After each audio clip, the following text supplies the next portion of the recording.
फकीरमोहन महाविद्यालय अध्यक्ष दायित्व नहीं प्रोफेसर फिरोज पाढ़ी तदंतरे समस्त प्रकार सहयोग करने सहित कॉलेज प्रतिष्ठा रक्षा करने को चेष्टा करी बोली से कहते एफएम कॉलेज रे जो भली घटना घटिला ता परवर्ती समय जे अध्यक्ष रही दिलीप कुमार घोष तांकु निलंबन करा जायतिला एवं फकीरमोहन महाविद्यालय अध्यक्ष दायित्व वर्तमान समय नहीं प्रोफेसर फिरोज पाढ़ी। पूर्वतन प्रिंसिपल सस्पेंड होला परे जेहेतु मु सीनियर अच्छी से चार्ज मत देइछंती सेटा तो तदंत चलछि काली भी तदंत चलथिला आज भी चली से जहाँ को तदंत परिसर भावुंट तुम डाक तदंत चली नहीं मत तो जेहेतु चार्ज नेली से मत चार्ज के कौन कले से जिन से पचार जो जो केस रे जो माने जो मैंने रिलेटेड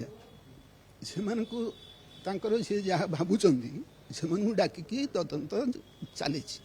कॉलेज श्रृंखलित भाव में जो कार्य संपादन पर मुझे चेष्टा करी समस्त सांग नहीं स्टाफ समस्त सांग नहीं मीटिंग भी करी परवर्ती स्टेज मीटिंग भी करी सहित कॉलेज जदि किसी असुविधा होती कॉलेज सुनाम रे जदि किसी आँच आटा भी आम चेष्टा करवा समस्त उद्यम